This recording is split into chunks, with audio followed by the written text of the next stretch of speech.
Discover the power of Stoicism and how to act as if nothing affects you. This can transform your life. In this video, we will show you the keys to this ancient philosophy that will allow you to cultivate mental and emotional strength. I find it amusing when people think they can harm me because they don't know who I am, they don't know what I think, and they can't even touch the things that are truly mine and that I live with. Epictetus. Sometimes life can be very complicated and stressful. We may have many problems resolving our differences with friends and family, dealing with challenging situations at work, worrying about our health and finances, and facing a variety of other problems that disturb our peace of mind. But as a result, when we are anxious or restless, not only do things go wrong, but we may also say and do things that are not the most appropriate.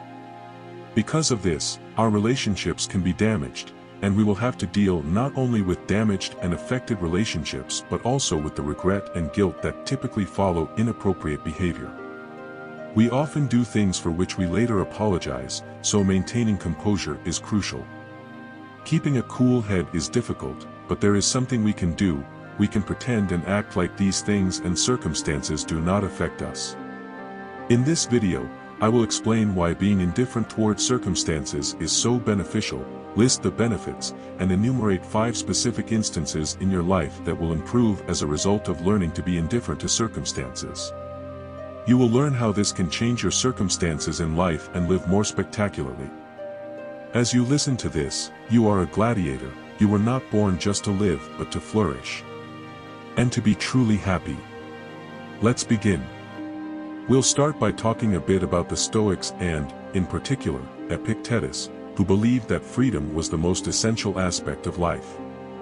Because if we're controlled by others or external circumstances, then we're not free. You are not free, you are a slave to those people or circumstances. If someone has the power to change you, or if there is a circumstance that has the potential to make you unhappy, you will never be a free person. If you don't learn to be the master of your emotions, as long as someone has the power to make you angry or steal your joy, that person will be your master, and you will always be their slave because they have power over your emotional state. Anyone who can control your inner state becomes your owner, and this also applies to other circumstances you face daily, such as stress, weather, traffic, among many other things. If any of these things has the ability to negatively affect your mental health, you are being dominated by them, and you are no longer in control of yourself, you are just a puppet. Ignore your false perceptions, stop acting like a puppet, as Marcus Aurelius said. Epictetus believed that achieving freedom was more significant because once you are independent of those factors, you can be free both externally and internally, no longer subject to the influence of passions. On the other hand, you could be shielded from the outside or even literally enslaved, but you could be so free from frustration and lack of harmony inside that you find yourself and are responsible for your own well-being and lacking in little or nothing, so you cannot provide for yourself. This last point is the essence of freedom according to Epictetus, the ancient Greek philosopher, which forms the basis of his teachings. As a result, we must do everything in our power to free ourselves from external forces that want to control us. But is this possible? Of course, we can choose our behavior, as Dr. Frankl discovered, a Swiss psychiatrist who had to spend 3 years imprisoned in a concentration camp. During that time, he lost everyone he loved, including his parents and lifelong spouse. Despite these circumstances that could be considered the worst that can happen to a human being, he was able to demonstrate that no one can steal our freedom and choose what attitude we should have in any situation. Viktor Frankl said, "Everything can be taken from a man but one thing, the last of human freedoms, to choose one's attitude in any given set of circumstances, to choose one's own way." Many contemporary psychologists currently claim that it is impossible to feel happy all the time if your circumstances are difficult, and that attempting to do so is an unattainable fantasy. However, it seems that this is only impossible for those who have not worked on themselves and have not engaged in certain practices that help them maintain composure, serenity, and joy in any circumstance. And we know that the early Greek philosophers, such as Aristotle, Plato, and others, engaged in certain practices that allowed them to maintain their serenity. Likewise, many Christian saints were able to achieve what is known as blessedness, which is nothing more than a state of serenity, tranquility, and joy. So, we are all capable of reaching those levels of serenity in any situation. So, even if we don't feel it internally, it is possible to continue to be ourselves while choosing an indifferent attitude.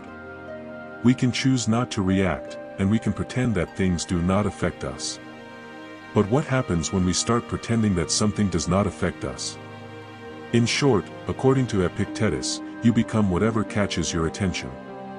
Epictetus discovered that if we start behaving in a certain way or paying attention to something, we eventually become that. So, if you initially start believing that something does not affect you and is irrelevant to you, it will eventually become a reality in your mind. With practice, you can feel calm and serene, which means that, at first, you may not feel it, but over time, you will. This is something that has been proven many centuries later. William James, the father of American psychology, once said, "If you want to acquire a quality, act as if you already have it." As a result, William James discovered that if you start realizing that you have a quality, that quality will eventually become yours as long as you remain calm and unaffected by circumstances. Calmness will take hold of you, which is in line with Seneca's theory that the longer the learning curve, the more time the teacher must practice. Initially, you can decide that something does not affect you or is irrelevant. But it is also very important to keep your thoughts under control, because it will not help if you decide that something does not affect you and then tell yourself, "I am so upset about this," or "How did they manage to do this?" So, if you keep thinking that way, you won't be able to achieve that calm or serenity. Instead, you must match your external behavior with an internal thought pattern that is consistent with that. For example, tell yourself that nothing has affected you and nothing can affect you. Decide not to be hurt, and you will not feel hurt. You have control over your thoughts, not over external events. Realize this, and you will find the strength. It's quite simple. If you don't believe someone has offended you, you won't feel offended. Also, for someone to offend you, you must have accepted that doing so constitutes an offense. So, if you start telling yourself that no one can hurt you, that no one can ruin your serenity, and that no one can disturb your peace, that will eventually become a fact. You have already realized the greatest strength of this strategy.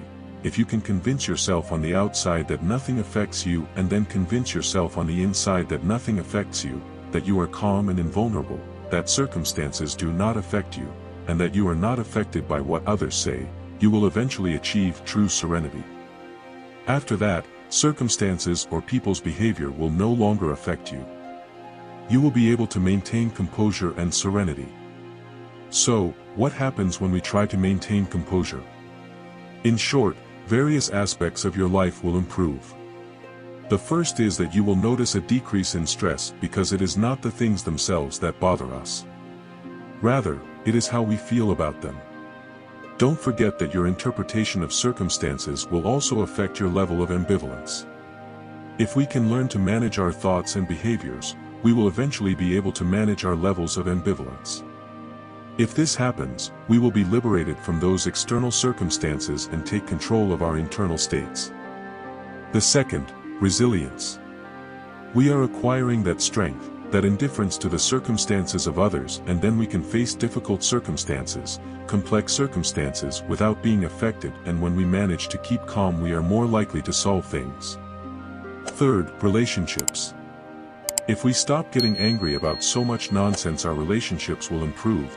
We have all noticed that it is difficult to relate to a person who gets angry about everything, who complains about everything, who thinks everything is bad.